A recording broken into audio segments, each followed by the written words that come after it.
Hi, I'm Amanda. On my 33rd birthday, I sat alone at a table set for 6. I wore heels I hated, poured the wine they never showed up to share until my phone buzzed.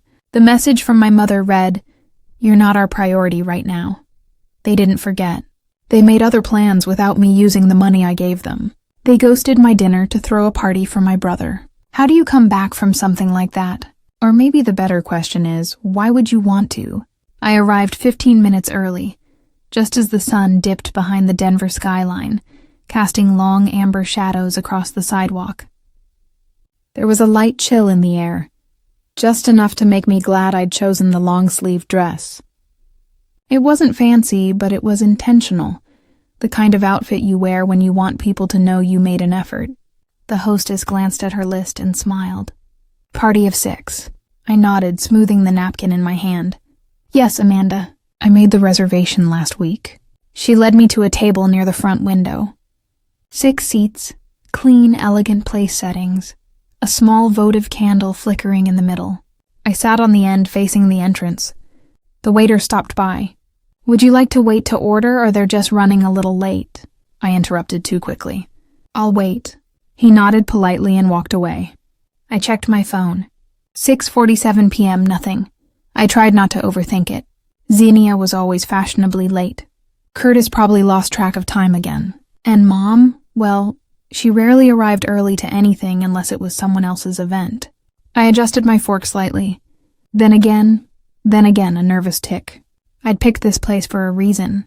Quiet, familiar, not too expensive, not too casual. A place that said, "You matter enough for me to plan this." I scrolled through my phone to distract myself, pretending to be busy. An email from work. A sale at a store I didn't shop at anymore. Then the screen lit up again. This time a text from Mom. I unlocked it immediately. "You're not our priority right now. Enjoy your dinner." That was it. No happy birthday, no explanation. Just those 13 words wrapped in a tone that felt rehearsed. I stared at it, reread it twice, then again. This wasn't forgetfulness. This was deliberate. The waiter returned with a wrapped package. "Someone dropped this off earlier today for you," he said. "Said it was from your family." I thanked him. Managing the kind of smile you give strangers when you don't want them to ask questions. The wrapping was neat, the kind Xenia always insisted on. Minimalist matte gold, no bows. I unwrapped it slowly. Inside was a scarf, pale blue silk. I held it up and felt a sinking recognition in my gut. I had bought this exact scarf for Mom last Christmas. I remembered the brand, the stitching, even the little snag near the edge where she caught it on her ring. I looked at the card tucked beneath the tissue paper. "Happy birthday from all of us."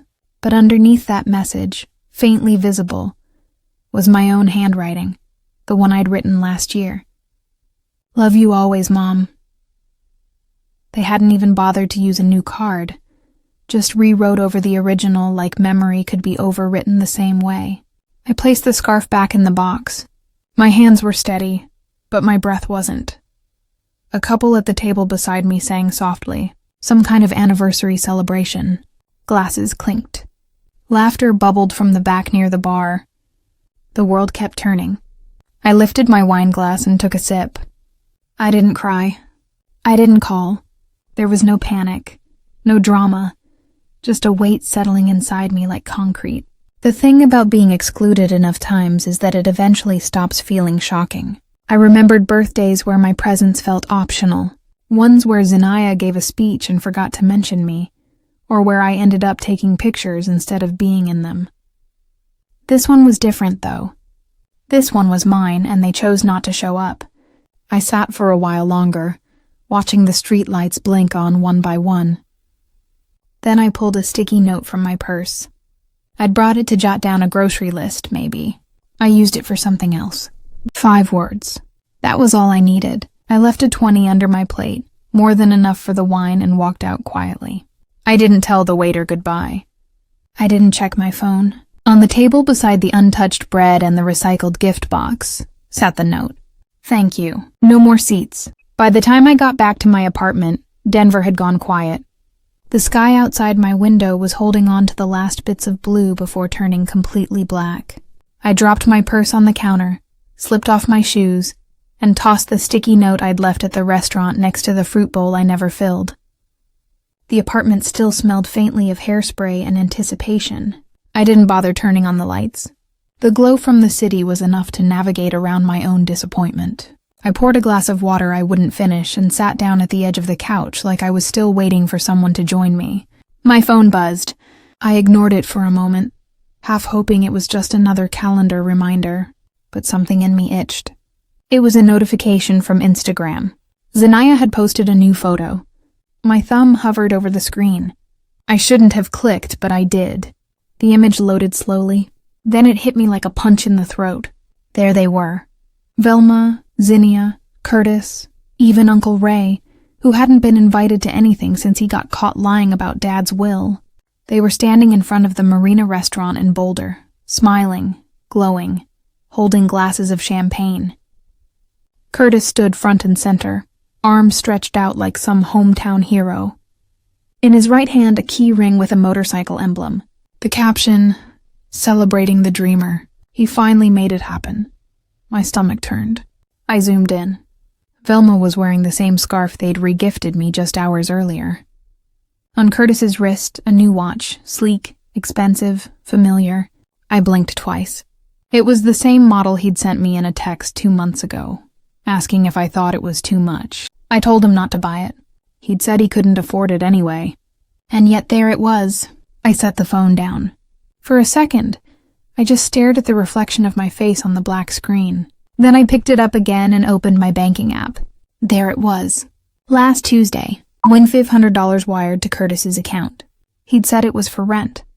He'd cried. "They're threatening to kick me out, Amanda. I'm scared." He wasn't scared. He was shopping. I let the phone slide from my hand and fall onto the couch. My chest wasn't tight. My eyes weren't burning. I felt still like someone who had stepped out of their own body and was watching the scene from the ceiling. They hadn't just left me off the guest list. They'd used my money to fund the party. They'd raised a glass to my absence and paid for it with my kindness. I got up and walked over to the table. My laptop was already open from earlier that morning when I tried to book a dinner reservation with enough seats for people who didn't even bother to reply. I clicked into my financial folder and created a new document. Support unreciprocated. Line by line, I began adding what I could remember. Car loan relief, $2,800. Mortgage bridge payments, $5,200. Emergency dental for Zia's son, $600. Motorcycle celebration, funded unknowingly by me, $200. No receipts, no thank yous, no invitations. I copied the photo from Zanaya's post and pasted it beside the last line. Then I opened another tab and searched for the phrase selective family amnesia, just to see if someone else had to find it better than I could. My phone buzzed again. A forwarded voicemail from Velma. I didn't play it. Instead, I let the notification sit on the screen, while I stared out the window at the slow crawl of headlights in the distance. Somewhere a couple was probably celebrating an anniversary. Somewhere someone was holding a child close after a long week. Somewhere people were choosing each other. And mine had chosen this, I whispered to the silence. This is what they chose. Let them live with it. The next morning came quietly, as if the world itself was trying not to intrude. I woke up not because of an alarm, but because the blinds hadn't been fully closed the night before. Pale light spilled across the carpet, cold and uninviting. My apartment, still tidy from hours of trying not to feel anything, looked like it had been set up for a guest who never arrived. I didn't reach for my phone. Instead, I sat on the edge of the bed and stared at the corner of the room where my suitcase leaned against the wall, still packed from that weekend. I'd canceled to help Velma fix a leaking pipe. She said she'd tried calling Curtis first, but you know how boys are. I remembered missing a weekend getaway with people who actually wanted me around, and I remembered saying, "It's okay, Mom, I'll come." It was never okay. I just didn't know how to say that out loud. At the kitchen table, I opened my laptop and pulled up the spreadsheet I'd started the night before. I created a new tab and typed the title Emotional Overdrafts. Then I began to list, not just the wire transfers and checks, but the moments I had withdrawn something from myself to deposit it in someone else. Canceled trip to New Mexico. Curtis's car broke down. Thanksgiving catering, no reimbursement, never acknowledged. Zenaya's baby shower decor last-minute ask, thanked only on Facebook. Velma's emergency dental bill claimed she'd pay me back. Never did. No tears, just facts. That was the difference between sadness and clarity. Sadness left you curled up. Clarity sat you up straight and asked for itemized proof. My mind wandered. There was Zenaya's wedding. I was seated near the back next to the catering intern and someone's ex-boyfriend. When they raised glasses for the toast, Zenaya said to my amazing family, then forgot my name. Called me Amanda with a long A like I was a +1. And the Christmas Eve dinner, where Velma asked me to just help in the kitchen real quick while everyone else posed for photos by the tree. I came out 20 minutes later with a tray of roasted vegetables and heard Uncle Ray ask, "Oh, you were here?" I was always there, just never counted as being there. The difference was subtle but sharp. My phone finally buzzed. I glanced at the screen. A message from Mara. "Hey, just wanted to give you a heads up. My aunt ran into your mom yesterday. She said Velma told people you're exaggerating things, making drama. Said you've always been a bit much." I set the phone down slowly. So that was the story now. Not just erased, but rewritten. My silence wasn't just being ignored. It was being used. I thought about every family gathering I'd shown up to out of guilt. Every birthday party where I'd taken the photos instead of being in them. Every gift I'd sent when no one remembered mine. And I thought of the photo I'd seen just hours earlier of them celebrating Curtis, funded by my blind generosity. I scrolled through my phone and found a picture from 2 years ago. Holiday dinner. Everyone was smiling. Velma was holding a glass of wine. Zenaya wore a red satin dress. Curtis had already spilled gravy on his shirt. I wasn't in the picture because I was the one who took it. I held the phone in my hand for a long time, staring at the image like it might finally let me in. It didn't. I was never in the picture. I whispered to the empty room because I was the one framing it. Monday arrived wearing a gray sky and the kind of breeze that feels like something's about to shift, even if no one says it out loud. I brewed coffee more out of habit than need. The silence in my apartment was less of a comfort that morning and more like a dare. After answering a few mandatory work emails, I opened the browser and logged into the mortgage account Velma and I had shared since Dad passed. I wasn't expecting anything dramatic. Just needed to double-check that the last payment I'd made actually went through. That's how it always started, with something small. But then, while skimming through the account details, I noticed an unfamiliar document attached to the property profile. It was a revised ownership agreement. My name had been listed on the original deed for 3 years. Now it was gone. I clicked the download button and opened the PDF. There it was, filed just 4 weeks ago. My name had been removed. The new document listed Velma and Curtis as co-owners. No signature line for me, no request for consent, just a clean, silent eraser. I grabbed my phone and called the county clerk's office. After 5 minutes of hold music and 2 transfers, I was connected to a woman with a calm voice and a tired tone. "Yes, ma'am," she said after I gave her the file number. "This revision was submitted in person. Paperwork's been processed and notarized." I tried to keep my voice steady. "Was there a signature from me on file? Let me check." The pause on her end stretched so long I almost ended the call myself. Then she returned. "There's a signature. Yes, it says Amanda M. Jennings. Looks tidy, but no ID attached. No confirmation, just the signature page." "I never signed that," I said flat. "That's not mine." "Well," she replied, her voice now carrying a hint of tension, "I'd recommend contacting a property attorney if you believe fraud was involved." I thanked her and ended the call. Fraud. My own mother's hand likely on the pen, drawing a line through my place in the family again, only this time legally. I minimized the window and tried to steady my breathing. My eyes caught the corner of a folder on my desktop. I opened it. Inside was a copy of last year's event flyer for the senior community fundraiser, the one I'd anonymously funded when the city cut their budget mid-year. Velma had shown up to the event in pearls and a pastel suit, and gave a speech that left 2 board members in tears. She accepted the plaque in the family's name. The newsletter the following month called her the beating heart of the Jennings family legacy. My name wasn't printed anywhere, not even in the fine print. I dragged the revised deed into the folder and retitled it. Not forgotten, just ignored.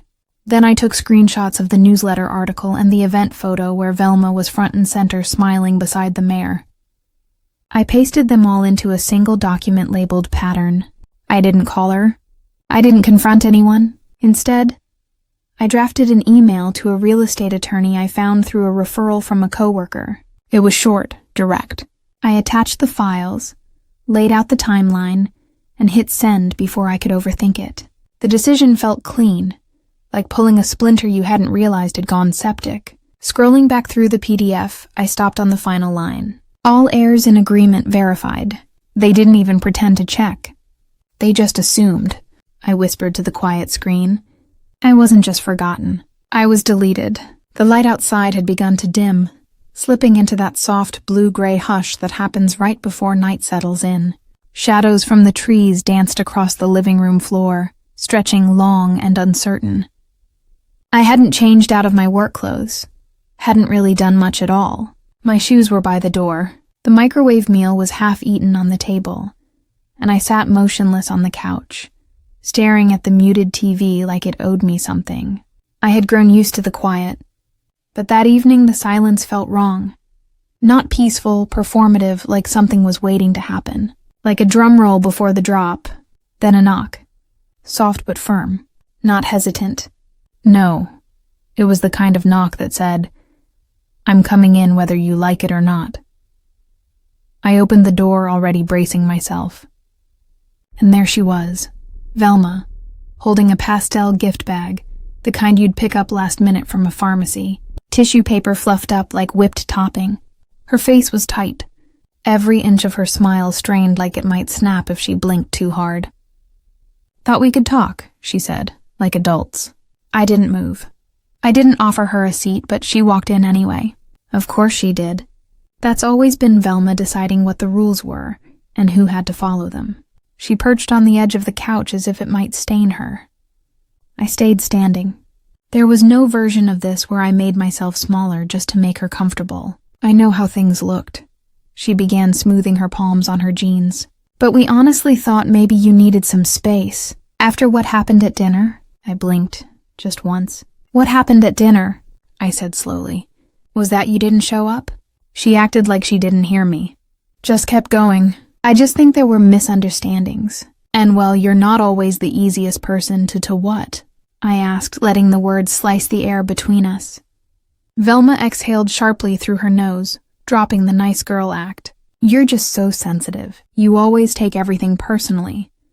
Like the world is out to get you." Ah, there it was. The old refrain, the family classic, that I was the problem, that I was too much or not enough, that I couldn't take a joke, couldn't let things go, couldn't just be easy like everyone else, but I wasn't angry. Not anymore. Not the way they wanted me to be. I looked her in the eye and said, calm and clear, "No, I just stopped lying for you." Her mouth twitched. Not a smile, not quite a frown. Just that uncomfortable recognition that someone has seen through you. She crossed her arms and leaned back like she was settling into her disappointment. "I didn't come here to apologize," she said. "I just didn't want people thinking we abandoned you." Of course not. It wasn't guilt. It was optics. She placed the gift bag on the table like some kind of offering, her expression stiff with effort. I picked it up, walked to the kitchen, and dropped it gently into the trash can. Not with anger, with finality. When I turned back around, she was still watching. Frozen, I reached into a drawer near the sink and pulled out the folder I had prepared earlier that week. I'd been waiting, not hoping, preparing. I handed her a single page from it. It was neat, detailed, a financial breakdown. Every contribution I'd made to the family over the last 5 years. Dates, amounts, rent, groceries, utility bills, emergency bailouts. No one ever paid back. Velma glanced at it, then looked at me. Her face didn't move, but her fingers tightened around the paper. "This," I said, "is who you've been talking about behind my back." She opened her mouth to respond, but didn't find the words. I didn't stop. "Next time someone asks where I've been, tell them the truth. Tell them I stopped paying to be ignored." Her shoulders dropped slightly, like the mask was too heavy to hold up anymore. She stood slowly, adjusted her coat like it was armor, and walked to the door. Just before she left, she paused, one hand on the knob, and muttered over her shoulder, "You'll regret this once you're alone." I walked her to the door, closed it quietly behind her, and turned the lock. Then I leaned my forehead against the wood, breathing in the weight of it all. Not sadness, not victory, just release. "I've already been alone," I whispered. "This time it's by choice." And in the stillness that followed, I didn't feel hollow.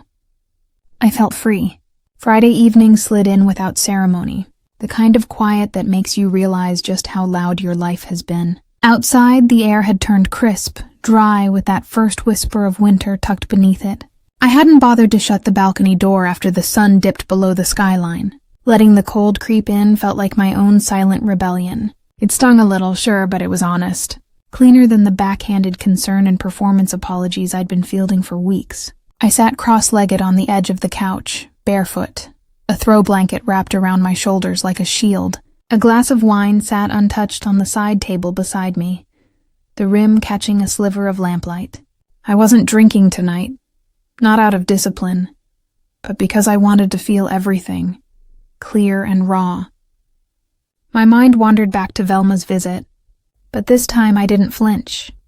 I didn't replay her tone, or the expression she wore like she was auditioning for Martyr of the Year. Instead, I just heard the words, not as threats, not as daggers, just as static that had finally stopped buzzing. "You'll regret this once you're alone." I let those words settle in the room like dust. Then I looked around. Alone wasn't new. Alone wasn't a punishment. It was where I had always done my clearest thinking, where I'd stitched myself back together after the last time they tore through me with their expectations, their entitlement, their relentless hunger to take without asking. I stood slowly, walked to the balcony door and shut it. The latch clicked into place with a sound that felt final, like a door that doesn't need to open again. I turned to go back to the couch, and that's when my phone lit up. The family group chat alive and well. Apparently it had been weeks since I opened it. Still, the notifications crawled across my lock screen like a bad dream coming back for another round. "Emergency call tonight, 8 p.m. sharp. No drama this time. Let's try to keep it civil and productive." And then from Zanaya, "Don't invite her this year. She ruins the mood." The chat had a new name now. Family First, followed by a broken heart emoji and a waving hand. They didn't remove me. That would have taken a spine. Instead, they just kept talking as if I'd already left the room, as if I never belonged in it. I stared at the thread for a moment. My thumb hovered. Then I hit mute. Then delete. Not rage, not spite, just peace. I opened my inbox, hoping for something to pull my focus somewhere else, somewhere less toxic. And there it was. A new email from the real estate attorney I'd contacted earlier in the week. Subject: Final title adjustment confirmed. I clicked it open. My pulse slow and even. The message was short, efficient. All title removals have been processed. Your name no longer appears on the joint property. Effective immediately. No ceremony, no apology. Just cold, clean truth. I exhaled long and steady. My body didn't jump with joy. My heart didn't race. This wasn't triumph. This was extraction. A surgical removal from a sickness I'd spent too long calling family. I got to work, quietly tying off the remaining threads. I unsubscribed from the grocery delivery service Velma had hooked up to my account. Still sending crates of expensive snacks to her house like it was some family tax I owed. I shut down the autopay for the shared streaming accounts, the photo cloud, the password login. One by one, I cut myself loose from every shared shadow they'd left behind. Then I drafted a message. It wasn't a goodbye. It was a release. Handled what I needed. No further responses required. I sent it into the void of the muted thread. Then I opened a new folder on my desktop, named it Closure is Mine.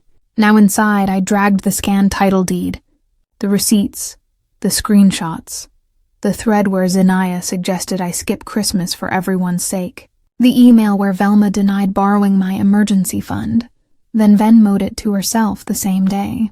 I didn't plan to reopen that folder, but I needed it to exist. Proof. Not for them, for me. Because when someone tries to rewrite your story, you better be ready to show them the original. I passed the hallway mirror on my way to the bedroom. Something stopped me. I hadn't looked at myself, really looked, for days. I stepped back and stared.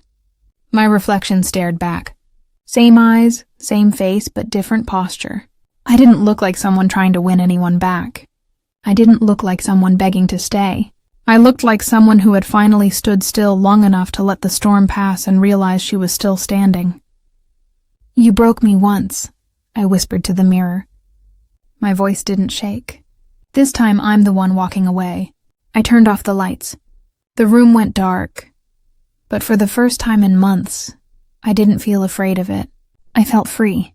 Saturday morning arrived with a kind of hush, like the world had tiptoed in, not wanting to disturb me. The sunlight crept slowly across the living room floor, filtering in through the blinds, as if testing whether it still belonged here. For the first time in weeks, I didn't reach for my phone first thing. I made coffee. 2 scoops of the bold roast I'd hidden from guests. I watered the plants by the window, talking to them like they were old friends. I even pulled out that book I'd promised myself I'd finish. A collection of essays on stillness I'd barely cracked. For a moment, just a moment, I believed I might be able to slip into the rhythm of a life that belonged solely to me, one that didn't orbit around obligation, guilt, or manufactured loyalty. A quiet, self-authored kind of life. Then my phone lit up. 1 missed call. Then 3, then 7. The family group chat, as always, had undergone another rebrand. It used to be called Emergency Mortgage Crisis. Then it became Unity Over Blood, and now it read Family Unity SOS. I didn't even need to open the thread to know what it meant. They were spiraling. A string of messages followed. "Let's talk tonight. No judgment, just solutions. Time to come together. We can fix this. We need to regroup." And finally, the one that froze my fingers mid-scroll. "Zinnia, let's be real. Don't invite her this year. She ruins the mood." I stared at the screen. Her profile photo hadn't changed. It was still that overly filtered Thanksgiving group shot taken at the house I'd partially paid for. The one where I was cropped out just beyond the edge of the fireplace, smiling, arms full of pies. Forgotten. I didn't respond. I didn't even finish reading the thread. I took a breath, captured screenshots of every message, and moved them into a folder I'd created at my attorney's suggestion. Defamation login 1. It was growing faster than I expected. Instead of spiraling, I reached for something else. A weathered book from the bottom shelf. One my dad had given me years ago. It wasn't about money or law or ambition. It was about stillness. Something I hadn't known I was craving until recently. Halfway through the book, a page bent with use stuck out. A folded slip of paper had been tucked inside, thin, creased with my dad's unmistakable handwriting. It read, "You are the one who gives without asking. Don't let them take that from you. Giving isn't weakness, baby girl. It's strength. But strength must be honored or it turns into burden. And burden breaks." I sat there holding the letter, letting its truth crack through something tight inside me. It wasn't sadness that made my eyes sting. It was recognition, the ache of finally being seen, even in silence. I stood up and walked toward the photo wall. So many moments frozen in time, but not mine. Zanaya's engagement party, where I had paid for catering and cleaned up solo at midnight. Gone. Curtis holding his newborn. I paid the hospital deposit when insurance didn't cover the rest. Gone. The family trip to Sedona, the one Velma took credit for. I had the receipts gone. I took down each photo one by one. They clinked against each other as I dropped them into a trash bag. All except one, the picture of Dad and me. Just us laughing on the front porch, summer light in our hair. I tucked it behind my bedroom closet door, taping it inside so it wouldn't fall. That was the only memory I wanted to keep. Back in the living room, I checked my phone again. Zanaya had posted something new on her feed, a photo of a dimly lit family dinner cropped tightly around the table. Caption, "Even when someone disappears, family still stands together." The comments rolled in like clockwork. "Hope you're okay. You've always been the strong one. She's probably going through something. Just pray for her." I didn't cry. I took screenshots, I attached them to an email titled Defamation Log SU1 and sent it to my attorney with a single line for the case file. Then I powered off the phone and set it face down on the table. The silence didn't scare me. Not anymore. They wanted a quiet collapse, I said aloud, voice steady. Steady in a way I hadn't felt in years. What they're getting is controlled detonation. And for the first time in a long time, I felt free. Not just free from them, but free to define what came next. No more adjusting the tablecloth. No more cropping myself out. No more pretending that being silent meant being kind. I wasn't disappearing. I was reclaiming one photo, one folder, one truth at a time. I pulled out of the parking lot just before sunset. The little store-bought chocolate cake, still in its plastic container, sat on the passenger seat beside a worn paperback copy of All the Pretty Horses. It was Dad's favorite. I'd found it last night in a box marked winter coats, and for some reason, it felt right to bring it with me. The drive from Denver to Boulder wasn't long, just under an hour, but long enough to make me feel like I was crossing a line that couldn't be uncrossed. The air carried that dry chill that comes when summer starts losing its grip. Golden light filtered through the cottonwoods, and I noticed the way their branches moved, like they were exhaling, like they too had been holding their breath. I passed the restaurant where I'd waited alone the week before, that awful Tuesday. I didn't flinch. I didn't even glance at the valet stand. It didn't mean anything anymore. Some places lose their meaning when the people in them stop meaning anything. Edith's care home was quiet, peaceful even. The woman at the front desk gave me a brief nod as she buzzed me in. She didn't ask who I was or why I carried a lopsided chocolate cake with a single candle taped to the lid. Maybe she knew, or maybe she'd stopped trying to make sense of the stories that walked through those doors. Some visits don't need explanations. They're written on your face, in your hands, in the quiet way you move. I found Edith sitting near the wide front window in the common room. The light made everything glow a little.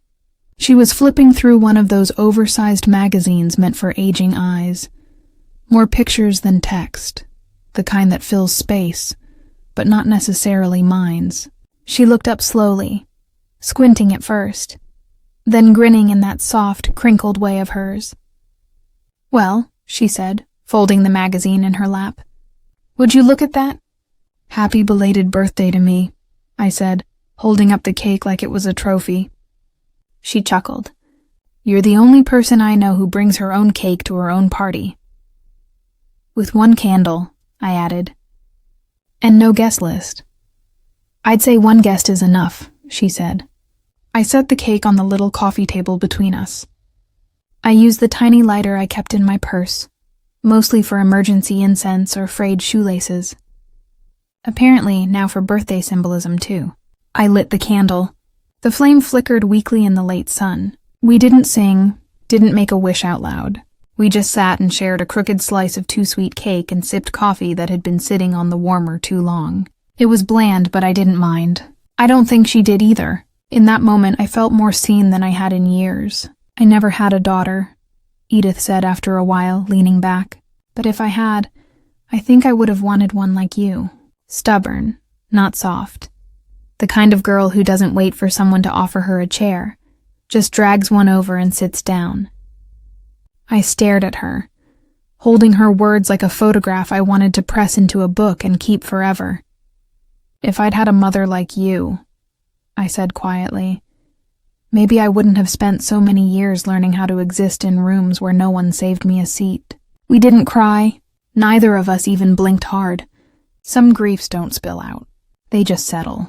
By the time I left, the sky had turned that pale lavender shade you only get in Colorado between late summer and early fall. The road back home felt different, lighter. My phone buzzed twice in the cup holder. I didn't check it until I parked outside my building. The screen lit up. A voicemail from Velma. I pressed play. Her voice came through hoarse and shaking. "You've made your point," she said. "This family is breaking because of you." I didn't finish listening. I deleted the message mid-sentence before she could list all the other things I'd apparently destroyed. The guilt wasn't mine anymore, and I wasn't going to borrow it back. In the mailbox downstairs, a plain envelope waited. Legal stationery, I knew what it was before I tore it open. It was done, signed and notarized, final and binding. My name no longer appeared on any shared property titles. No more joint accounts, no more inherited obligations. Every last thread had been cut. Clean, official, irreversible. Inside my apartment, I turned on the lamp by the bookshelf and lit the same candle I'd used with Edith. I didn't know why. Maybe I just needed to mark the moment with light. Then I sat down and pulled out a blank note card.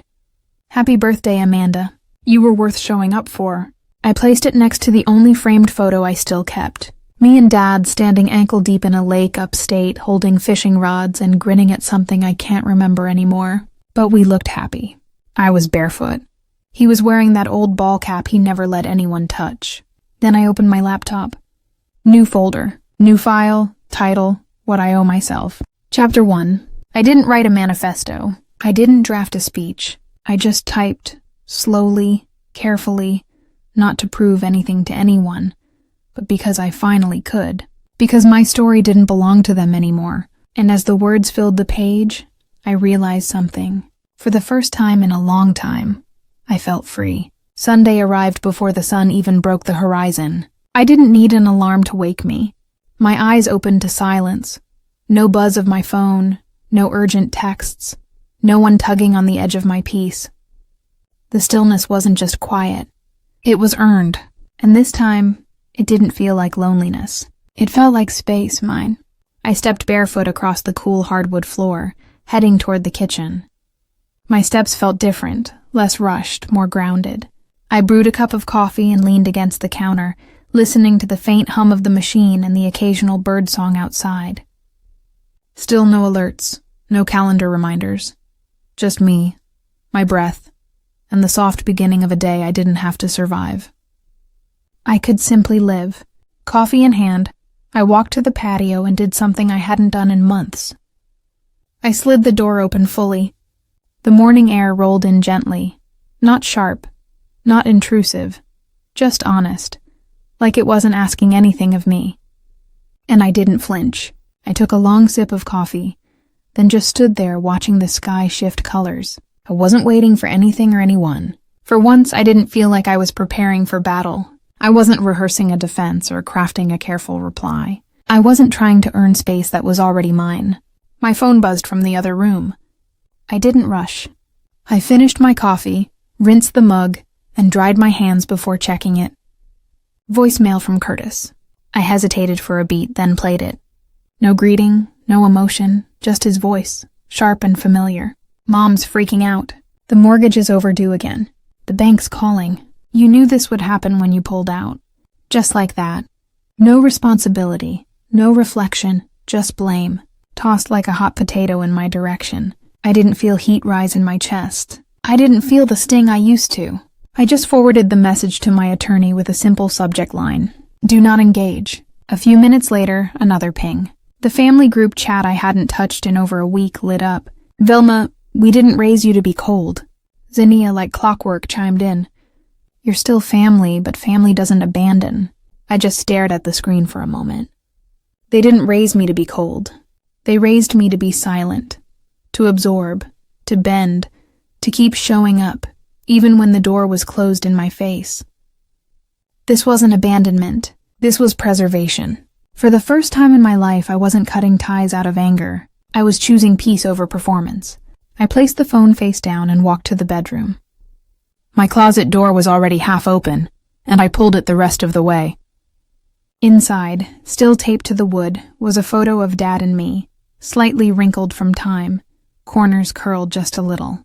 He was laughing in it, his hand on my shoulder, steady and proud. For a long time, I thought that photo was proof that I'd been loved once, but now, it reminded me of who I was when no one was watching. I grabbed a sticky note and wrote, You didn't raise me to break. You taught me how to hold. I pressed it beside the photo and smoothed the edges flat. Then I went back to my desk, opened my laptop, and pulled up the document I'd started after my talk with Edith. The title still read, What I Owe Myself, Chapter 1. I stared at the blinking cursor for a while, letting the quiet speak first. Then I began to type.